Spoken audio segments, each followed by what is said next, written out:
Au travers de cet exercice, nous allons apprendre ici à créer une table en forme de style guéridon.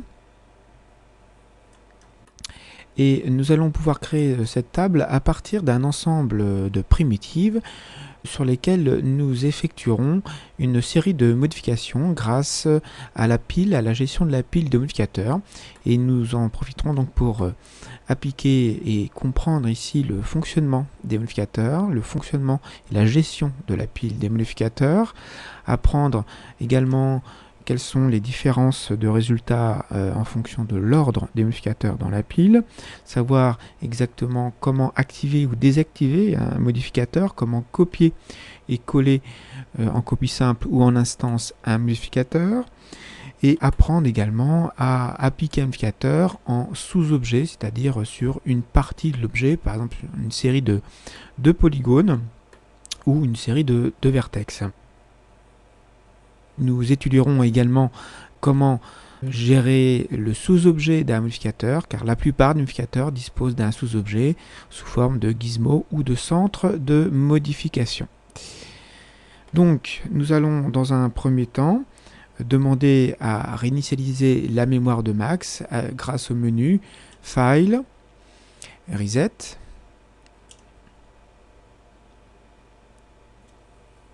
Il faut préciser avant de continuer que la fin de l'objet table guéridon sera exécutée à partir d'outils de modélisation polygonale.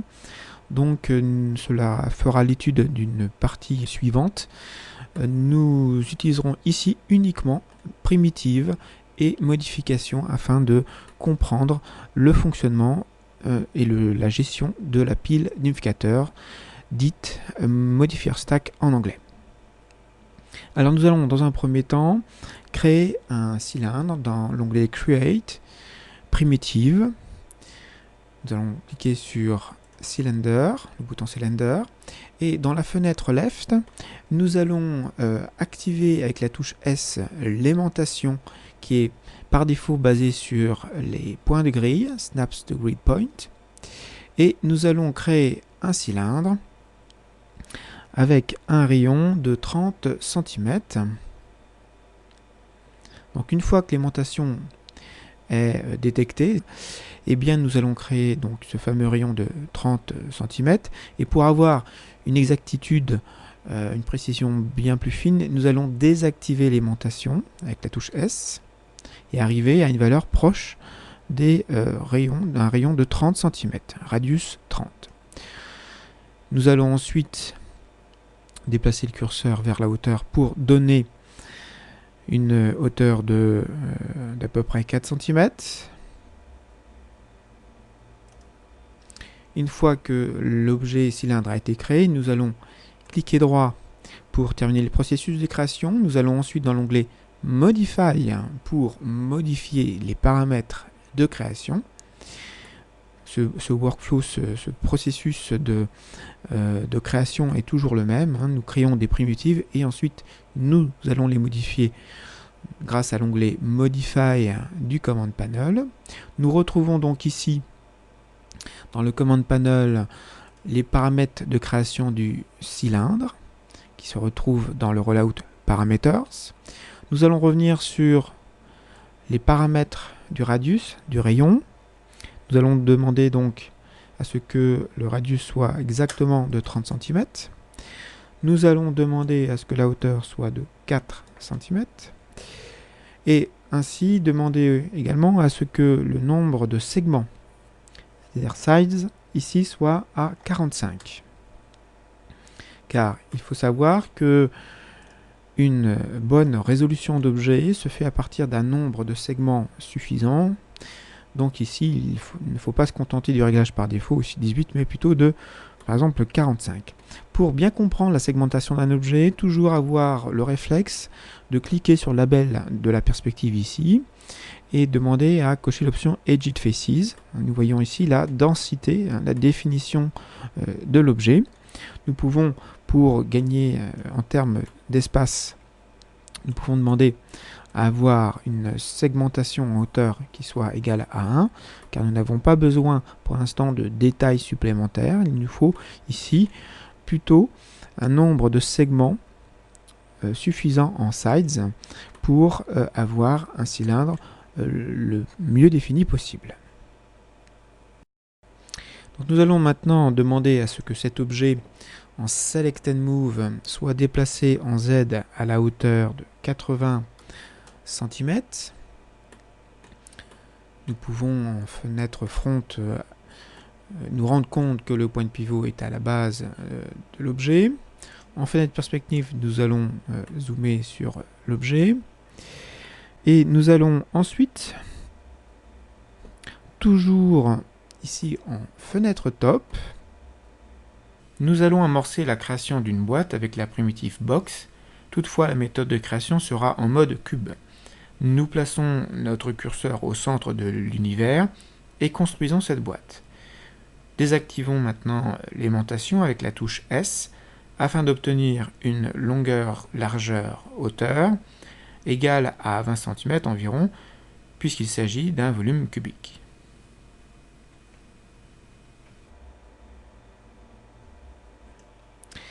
Nous allons désactiver le processus de création et nous allons demander à revenir sur les paramètres de cet objet, toujours en allant dans l'onglet Modify. Et dans l'onglet Modify, nous allons demander à ce qu'en longueur, l'objet cube fasse 5 cm, en largeur 5 cm et en hauteur 10 cm.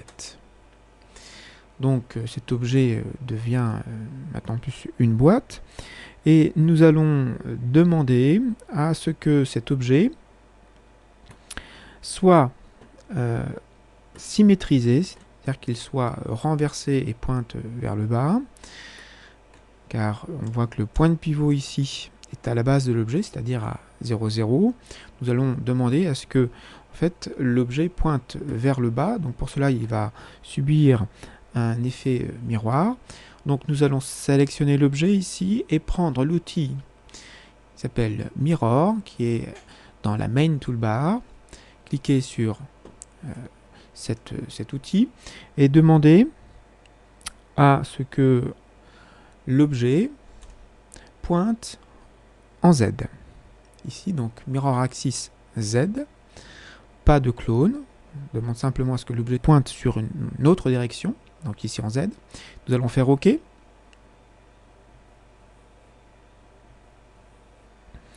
Et nous allons ensuite, toujours en sélectionnant l'objet box 01, nous allons cliquer ensuite sur le bouton Aligne, qui se trouve dans la série de flyout d'outils ici. Le premier outil par défaut est l'outil Aligne. Nous allons cliquer sur l'outil Aligne. Celui-ci est activé en jaune, c'est-à-dire que nous sommes en processus d'alignement. Et nous allons demander à aligner l'objet, donc box 01, notre section actuelle, sur l'objet cylindre 01. En cliquant dessus avec le clic gauche sur cet objet, nous avons donc ici une demande d'alignement sur la sélection cylindre 01 de l'objet box 01.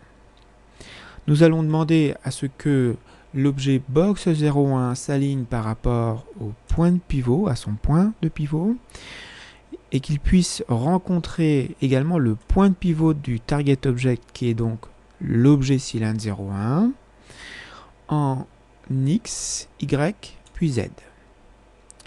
Nous allons donc ici, vous voyez que l'alignement a été exécuté, nous n'avons plus maintenant qu'à faire OK afin de valider l'opération et on se rend compte qu'effectivement il y a bien eu correspondance au niveau des axes X, Y, Z entre les points de pivot de chacun des deux objets. Nous allons maintenant continuer en zoomant sur l'objet box 01 dans la fenêtre perspective. Et nous allons ensuite créer une boîte chanfreinée que nous allons trouver dans l'onglet Create, Géométrie, et maintenant dans la famille des Extended Primitives, et primitives étendues, nous allons demander à cliquer sur le bouton Chamfer Box avec une technique qu'on appelle l'autogrid, c'est-à-dire que nous allons pouvoir, avec notre curseur de souris, détecter les normales de l'objet et à partir de cet objet, de cette normale détectée, nous allons pouvoir créer un objet sur la face contenant la normale détectée. Donc ici, nous allons créer, toujours en méthode de création cube, un objet de type box chanfreiné, boîte chanfreinée. Nous allons à peu près viser le centre de la face de l'objet box 01 et nous allons créer un objet aux dimensions à peu près de 5 cm de longueur, largeur et hauteur. Et petite nouveauté, nous allons, en relâchant, après avoir laissé les dimensions de l'objet, nous allons faire varier la hauteur du curseur de la souris pour augmenter la quantité de filets, c'est-à-dire de filetage d'arêtes, et donc un aspect un peu biseauté sur l'objet. Donc nous allons demander à avoir un filet d'à peu près 0,5 cm.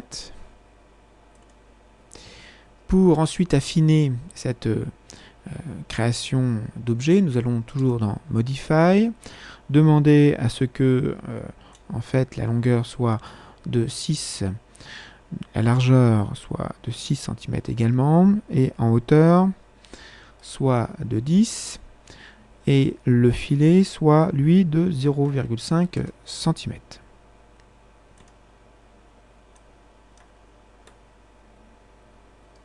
Nous allons également demander à ce que nous puissions augmenter le nombre de segments sur la partie filetée. On va mettre ici filet segment 3. Vous voyez qu'ici l'arrondi est plus probant. Il nous faut maintenant demander à aligner d'une manière beaucoup plus précise l'objet chamfer box 01 par rapport à l'objet box 01, car effectivement nous avons créé en autogrid mais d'une manière interactive et relativement peu précise. Nous voyons ici qu'effectivement l'objet chamfer box 01 est décentré par rapport à l'objet box 01. Donc nous allons demander à ce que l'objet chamfer box 01 s'aligne par rapport à l'objet box 01, demander à ce que en x, y, il y ait effectivement correspondance, mais pas en z position car c'est inutile puisque nous avons fait une opération de création en autogrid sur la face de l'objet box 01. Il nous faut maintenant donc en xy aligner l'objet chamfer box 01 par rapport à son point de pivot et qu'il puisse s'aligner lui par rapport au point de pivot de l'objet box 01. Nous n'avons plus maintenant qu'à constater effectivement le résultat. Nous cliquons sur OK pour valider et nous avons donc ici une opération d'alignement réussie.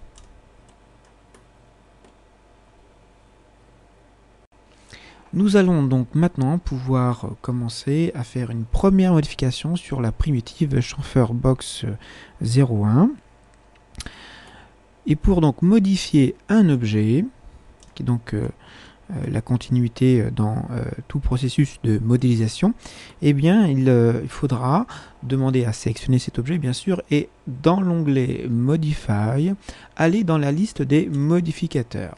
Cette liste des modificateurs est donc une série d'actions qui va donc modifier la structure de l'objet jusqu'à pouvoir ajouter ou supprimer les constituants de cet objet, par exemple des vertex, supprimer des polygones ou par exemple en rajouter. Il peut dans une autre mesure également modifier dans la boîte englobante de cet objet l'agencement de ces vertex et donc faire toute une série de modifications en fonction d'opérations bien précises. Nous allons dans un premier temps ajouter une série de modificateurs la plupart du temps paramétriques et pour bien comprendre la construction des modificateurs dans 3ds Max, nous allons demander dans la modifier list ici, vous avez une petite flèche noire sur laquelle nous allons cliquer et demander à cocher l'option Show All Sets in List, c'est-à-dire demander à ce que quand nous allons recliquer sur la liste des modificateurs, modifier list, nous ayons un classement maintenant de ces modificateurs en fonction d'un certain type d'opération. Par exemple, ici, on peut se rendre compte qu'il existe des modificateurs pour l'animation, qu'il existe également des modificateurs pour l'édition de maillage, Mesh Editing, notamment le modificateur Edit Poly ou Edit Mesh. Nous avons également des modificateurs pour les UV, c'est-à-dire pour les coordonnées de mapping. Et nous avons également des modificateurs dits paramétriques, qui sont donc des modificateurs qui vont globalement modifier la structure d'un objet comme une primitive. Et par exemple, si nous ajoutons un modificateur bend, eh bien, nous allons pouvoir demander à ce que cet objet soit courbé dans un certain axe avec un certain angle, par exemple. Nous aurons également d'autres types de modificateurs bien spécifiques, comme par exemple les modificateurs pour les tissus, le modificateur close, ou le modificateur, par exemple, dédié à la déformation de maillage, comme physique, donc un module de Character Studio. Donc on peut se rendre compte qu'effectivement, il y a des modificateurs pour certains types d'opérations. Et ce qu'il faut savoir également, c'est que nous sommes sur un volume, ici la chamfer box, donc nous ne pouvons y ajouter que des modificateurs dédiés au volume. Si nous avions une forme, donc une courbe ouverte ou fermée, nous aurons accès dans ce cas-là à des modificateurs qui peuvent être dédiés uniquement à ce type d'entité de forme. Donc nous allons tout de suite demander à affecter un modificateur à l'objet chamferbox01. Donc nous allons dans la liste des modificateurs. Nous allons ensuite dans Parametric Modifiers, cliquer sur la commande Twist. Donc nous allons rajouter un modificateur Twist dans la pile de modificateurs. Donc la pile de modificateurs, vous voyez ici, se complète par objet. Nous avons forcément ici les paramètres de création de base de l'objet chamferbox qui sont toujours accessibles. Sur cet objet chamferbox, nous rajoutons donc un modificateur Twist ici qui a priori ici n'a pas de résultat bien visuel parce qu'en fait nous n'avons donné aucune valeur bien compréhensible de torsion. Il faut évidemment ici donner une valeur d'angle au twist supérieure ou inférieure à 0, en tout cas qu'il ne soit pas nul. Donc nous allons ici demander à ce que l'objet subisse une déformation de 360 degrés en Z.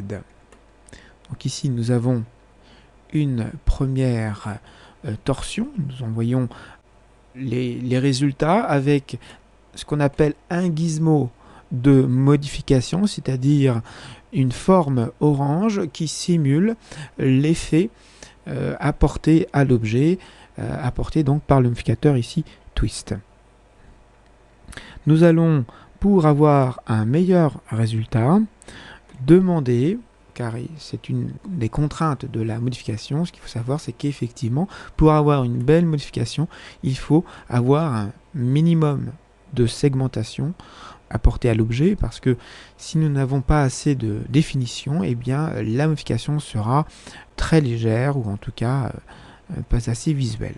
Donc, nous allons dans la pile des modificateurs et nous demandons à revenir sur l'objet chamferbox en sélectionnant la ligne chamferbox et nous allons demander à ce que en longueur les segments soient toujours de 1, mais en largeur la valeur soit de 6 et également demander à ce que ici en hauteur, eh bien, la segmentation soit de 28. Nous voyons tout de suite l'effet.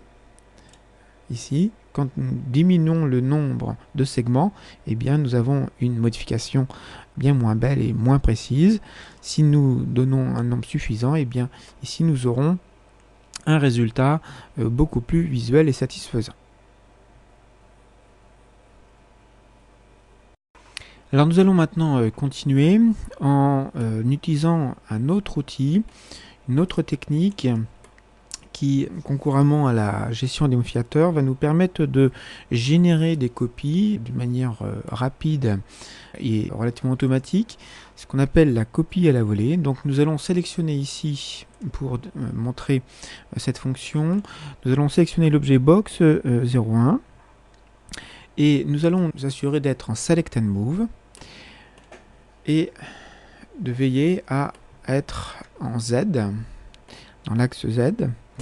Et ensuite, ce que nous allons faire, c'est que nous allons prendre un petit peu de recul avec le zoom et nous allons appuyer sur la touche Shift, la touche majeure, placer notre curseur de souris sur l'axe Z de translation et nous allons laisser notre doigt appuyé le long de cette copie, de cette période de copie. Une fois que nous voyons l'objet box 1 se dupliquer en objet box 02, nous relâchons la touche Shift et le clic gauche de la souris. Et nous allons demander à ce que l'objet soit un objet de type copie, c'est-à-dire une copie tout à fait simple. Nous cliquons ensuite sur le bouton OK pour valider cette création de copie. Donc nous allons maintenant demander à ce que l'objet box 02 s'aligne par rapport à l'objet chamfer box 01. Nous allons en profiter pour choisir une couleur un peu différente. Et nous allons encore une fois sélectionner l'outil Aligne. Et nous allons demander à ce que l'objet ne soit pas aligné en X, Y, Z, mais en Z uniquement. Et non pas de point de pivot à point de pivot, mais du point de pivot de l'objet box 02 au minimum de la boîte englobante de l'objet chamfer box 01. Effectivement, chaque objet dispose d'une boîte englobante qui définit donc son volume virtuel. La base de cette boîte englobante est donc le minimum et le maximum est donc le sommet de cette boîte englobante. Ici, nous avons donc demandé à ce que le point de pivot de la box 02 rencontre le minimum de la boîte englobante de la chamfer box 01. Nous allons valider cette opération en cliquant sur le bouton OK. Et il ne reste plus maintenant qu'à rajouter ici le nombre de segments en hauteur de l'objet box 02. Nous allons lui augmenter le nom segment pour lui donner une valeur de 4. Et ce qui va nous permettre ensuite d'ajouter un modificateur qui s'appelle Taper, que l'on trouve dans les Parametric Modifiers. Et nous n'avons plus qu'à maintenant lui donner les valeurs en amount, une valeur de moins 0,07, ainsi qu'une valeur en curve de moins 1,46.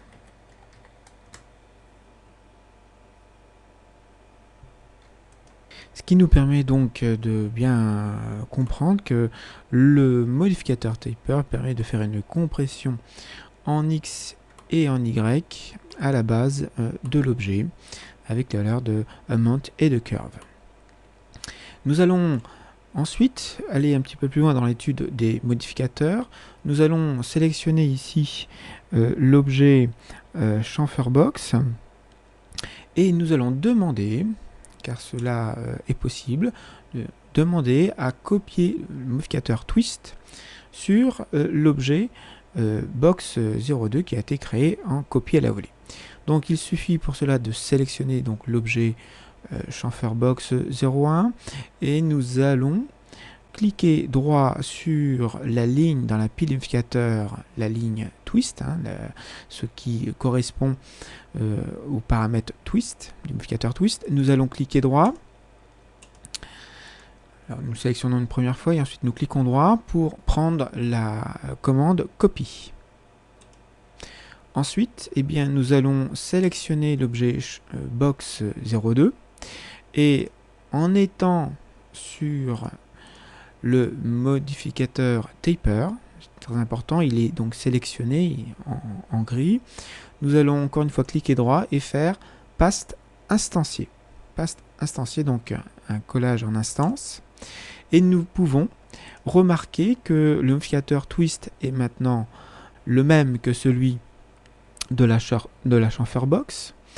Il est en italique, ça veut dire qu'il est donc instancié, c'est-à-dire qu'il est donc en relation étroite avec le même modificateur qui est donc sur l'objet chamferbox 01. On s'en rend compte visuellement, car si nous faisons varier la valeur d'angle, eh bien nous avons également la répercussion en instance donc sur le twist de l'objet chamferbox 01.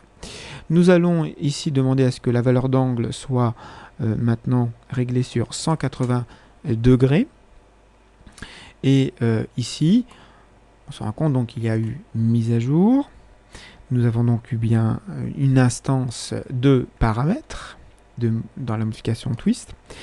Et si nous souhaitons ne plus avoir ce modificateur twist, eh bien nous sélectionnons ou nous veillons à avoir toujours l'objet, le modificateur twist de sélectionner.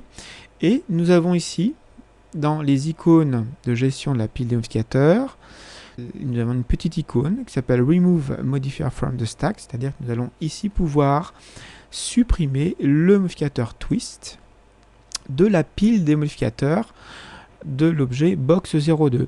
Attention, quand nous supprimons un modificateur en instance, si nous sélectionnons l'objet chamfer box, eh bien nous voyons que le twist qui était instancié avec celui de l'objet box02 reste toujours, encore c'est heureux, reste toujours donc sur l'objet chamfer box01. La suppression d'un modificateur ne concerne que l'objet sur lequel on opère cette suppression. Nous allons maintenant continuer notre étude de la pile des modificateurs en étudiant ici la fonction de désactivation des modificateurs ainsi que le make unique qui permet de casser l'instanciation qui peut exister entre modificateurs. Mais avant tout, nous allons devoir demander à ce que le modificateur taper de l'objet box02 soit copié en instance sur l'objet chamfer box01. Nous avons étudié la méthode par copie en instance en cliquant droit sur la pile. Et bien nous avons un autre moyen. Nous pouvons donc appuyer sur la touche CTRL et ensuite drag and dropper le modificateur taper. Nous avons ici une icône avec une petite flèche qui indique que nous allons effectuer une copie de ce modificateur taper en instance et nous allons le déposer sur l'objet chamfer box 01. Une fois que cela est exécuté, nous allons maintenant sélectionner l'objet chamfer box 01. Nous nous rendons compte que effectivement le modificateur taper qui était sur la box 02 a été ajouté à l'objet chamfer box 01. Alors nous pouvons nous rendre compte que déjà si nous sommes au niveau de la pile sur le modificateur twist et que nous désactivons le show end result on off, et bien ici nous sommes effectivement en train de comprendre que nous ne pouvons voir le résultat final car cette petite option a été décochée. C'est qu'en fait ici nous ne voyons le résultat que à l'endroit du modificateur où nous nous trouvons. Effectivement, nous avons ici le résultat de chamfer box plus twist. Le modificateur taper n'apparaît pas visuellement ici car nous avons demandé à décocher l'option show end result on off. Donc pour voir le résultat final, il faut retenir l'option show end result on off enfoncée. Ensuite, eh bien, pour désactiver un modificateur, il faut simplement cliquer sur la petite ampoule qui est en face du nom du modificateur. Sur Taper, eh bien, si nous désactivons la petite ampoule, eh bien, nous avons ici, bien qu'étant sur le niveau maximum, c'est-à-dire celui du résultat final, chamferbox plus twist plus taper, eh bien, nous n'avons que le résultat chamferbox plus twist. Car effectivement, le modificateur taper a été grisé, son ampoule n'est plus active, donc nous n'avons plus de modificateur activé taper à la fois sur le chamfer box 01 et également sur l'objet box 02, puisque le modificateur taper, il faut se le rappeler, est instancié. Nous pouvons réactiver maintenant l'effet du modificateur taper et nous allons demander à effectivement posséder un modificateur taper, mais nous souhaiterions pouvoir régler les paramètres sans qu'il y ait de répercussions sur l'objet box 02. Et bien dans ce cas-là, nous allons demander à ce que le modificateur taper ne soit plus instancié, mais devienne une copie.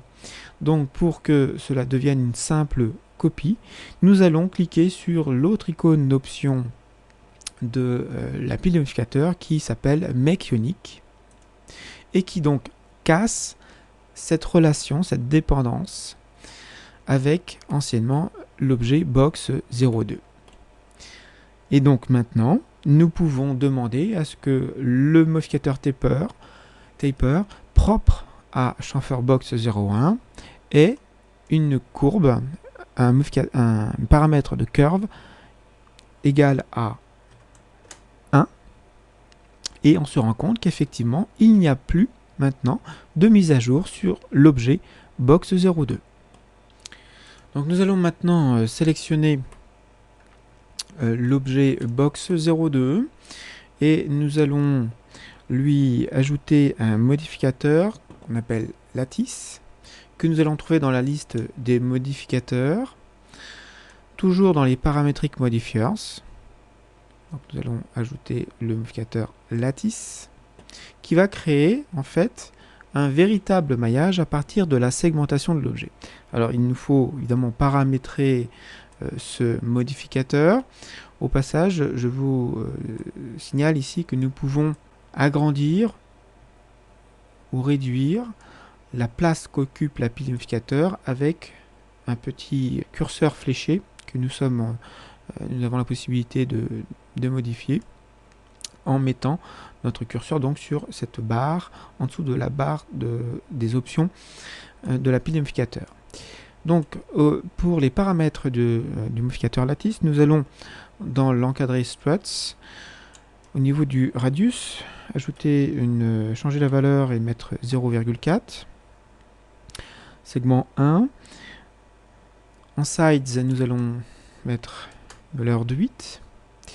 Et surtout, nous allons demander à ce que dans l'encadré joints, nous soyons à 0 en rayon, 1 en segment toujours. Donc ici, nous voyons que notre objet box a subi donc toujours la modification taper et a été ensuite modifié par le modificateur lattice pour ne prendre en compte que sa segmentation et créer une géométrie assez différente de ce que pouvait être la box à la base. Nous allons ensuite demander à cliquer droit sur le lattice, couper le modificateur lattice, donc clic droit cut, et ensuite sélectionner l'objet box 01 et cliquer droit dessus pour prendre l'option Past. Donc ici, nous rendons compte que nous avons également la possibilité, non pas de copier et coller en instance, mais de couper et coller. Nous allons ensuite nous rappeler que la segmentation est un paramètre important dans le résultat visuel des modifications. Nous allons donc revenir sur la segmentation de la box 01, donc ce paramètre de base, et changer les valeurs de segmentation en hauteur, height segments, pour régler la valeur à 3. Nous allons donc ensuite sélectionner l'objet box 02 et lui ajouter dans la liste des modificateurs le modificateur Spherify que nous allons trouver dans les Parametric Modifiers. Et nous allons lui changer la valeur de pourcentage, percent à 50. Et donc nous avons ici un effet de sphérisation apporté sur l'objet box 02. Et nous pouvons ici considérer donc dans la pile de modificateurs, réfléchir à l'ordre des modificateurs. Ici, Spherify est en haut de la pile de modificateurs. Si je sélectionne le modificateur Spherify et que je le drag and drop entre Taper et Box, nous avons une petite ligne bleue qui indique ce mouvement, nous avons un effet différent. Donc, nous pouvons conclure que l'ordre des modificateurs dans la pile va pouvoir engendrer des résultats à chaque fois différents.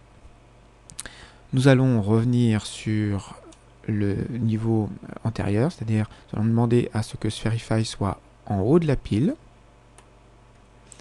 Et nous allons pouvoir maintenant comprendre qu'une modification peut engendrer également un décalage entre la nouvelle boîte englobante de l'objet et le point de pivot de ce même objet. Donc ici, il y a effectivement un décalage. Si on se met en Select and Move, nous voyons qu'effectivement, le point de pivot est décalé par rapport à la géométrie.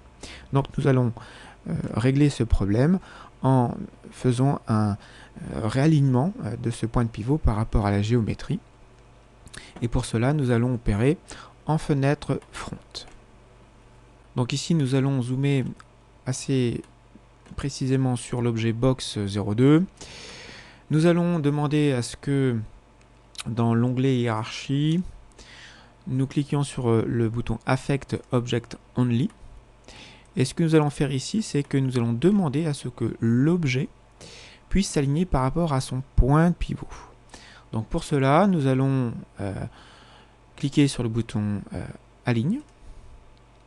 Et comme Target Object, eh bien, nous allons très précisément choisir le point de pivot.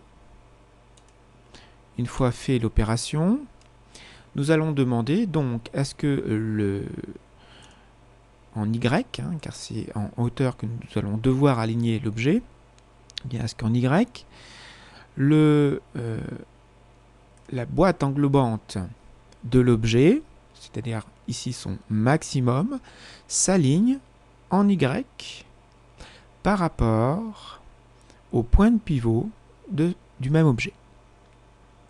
Et donc ici, nous avons le résultat d'un calage parfait. Ici, nous avons demandé Y, car le repère est de type screen, puisque nous avons opéré cette exécution d'alignement en fenêtre front, et donc le repère orthographique de la hauteur est en Y.